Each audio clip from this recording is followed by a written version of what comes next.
She would be a fright in it because she's too plain to look well in it. I shall write to Mr. Bingley, informing him that I have 5 daughters, and he's welcome to any of them that he chooses. They're all silly and ignorant like other girls. Well, Lizzie has a little more wit than the rest. He slighted poor Lizzie, you know, and flatly refused to stand up with her. Slighted my Lizzie, did he? I hope he has a strong constitution, Mamma. And the fondness for silly young women. Let's call on Denny early before he is dressed. What shock he will get.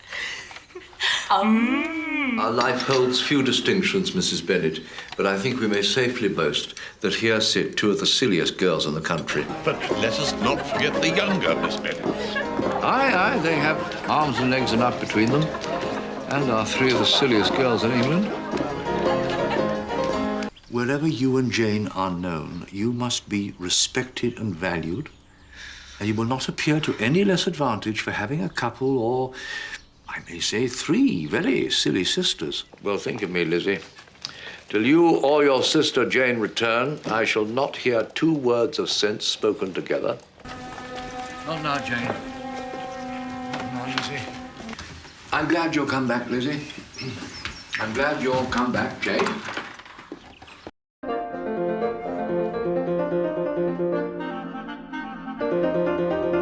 What a fine thing for our girls. How so? How can it affect them? Oh, Mr.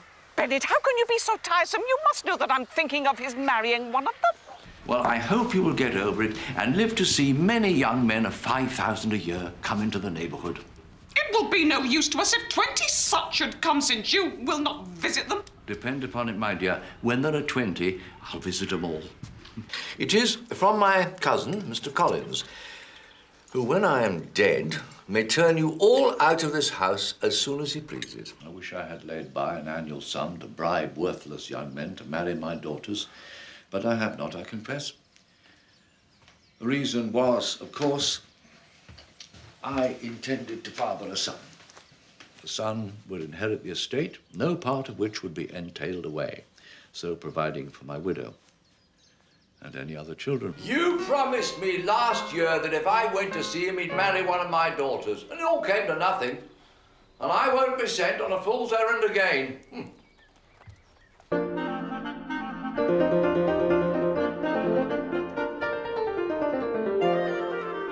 It is a person I never saw in the whole course of my life.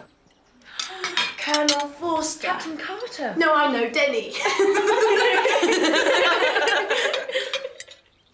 Since I have had the misfortune to lose him, Where thou art laid, slumber, dear.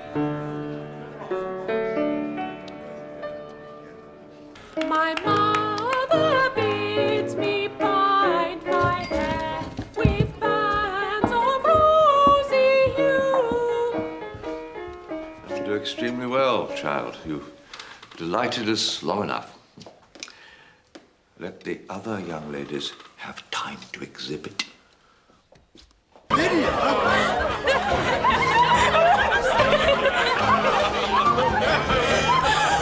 Lord Denny, fetch me a glass of wine. I can scarce draw breath. I'm so fagged. To Kitty, however, it does not seem so wholly unexpected.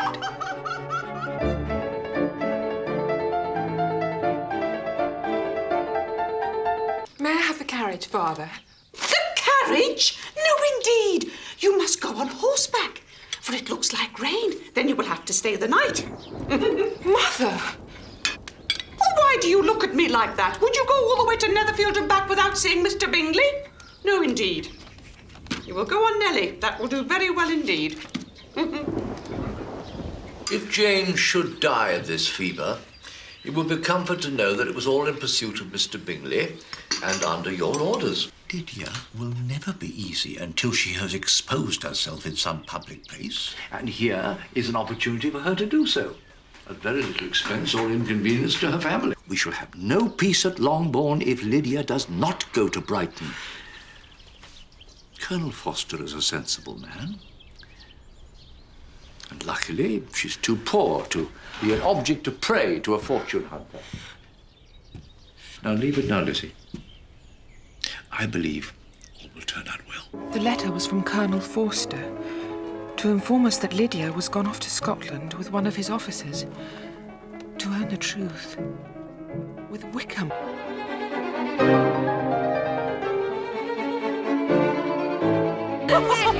I see you've not changed, Lydia. Why have I not grown? In everything but good sense. Lydia always wanted to go to London. She is happy then. Into one house in the neighbourhood, they shall never have admittance. Mr. and Mrs. Wickham will never be welcome to Longbourn. Come now, Jane, take comfort. Next to being married, a girl likes to be crossed in love now and then. When is your turn to come, Lizzie? You can hardly bear to be long outdone by Jane. Here are officers enough in Meryton to disappoint all the young ladies in the country. He must truly be in love with her, I think. You think that, Jane, if it gives you comfort. The very great disadvantage to us all, which must arise from Lydia's unguarded and imprudent manner, which has already arisen from it, I'm sure you would judge differently. Already arisen? What, has she frightened away some of your lovers? Our very respectability is called into question by Lydia's wild behaviour. If you do not take the trouble to check her, she will soon be beyond the reach of amendment. Her character will be fixed as the most determined flirt that ever made herself and her family ridiculous. Don't make yourself uneasy, my love. Well, never mind, Kitty. I dare say in a year or two, you'll have got over it tolerably well.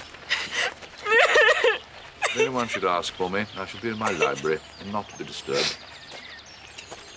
Perhaps I may defer it till Kitty runs away. I'm not going to run away, Papa. If I should go to Brighton, I would behave better than Lydia. You go to Brighton? I wouldn't trust you as near it as Eastbourne. Not for £50. No, Kitty. I have at last learned to be cautious, and you will feel the effects of it. No officer is ever to enter my house again, or even to pass through the village. Balls will be absolutely prohibited unless you stand up with one of your sisters.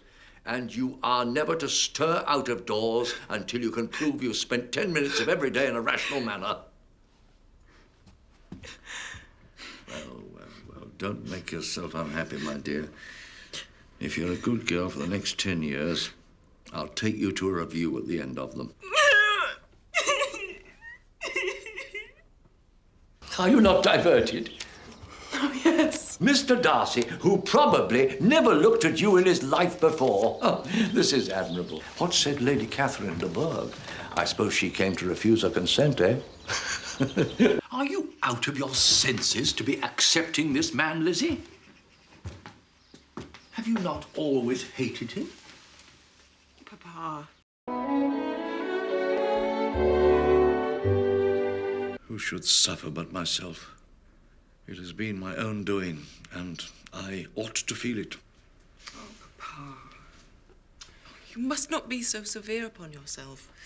No, Lizzie, let me for once in my life feel how much I have been to blame. Lizzie, I bear you no ill will for being justified in your advice to me in May, which, considering the event, shows some greatness of mind, I think. By the time your mother and I had abandoned hope of producing an heir, it seemed a little late to begin saving. You could not have foreseen this, Father. I should have taken better care of you all. I'm heartily ashamed of myself, Lizzie. Your mother will never see you again if you do not marry Mr. Collins. And I will never see you again if you do. Oh, Mr. Bennett! You'll be very much missed, my dear.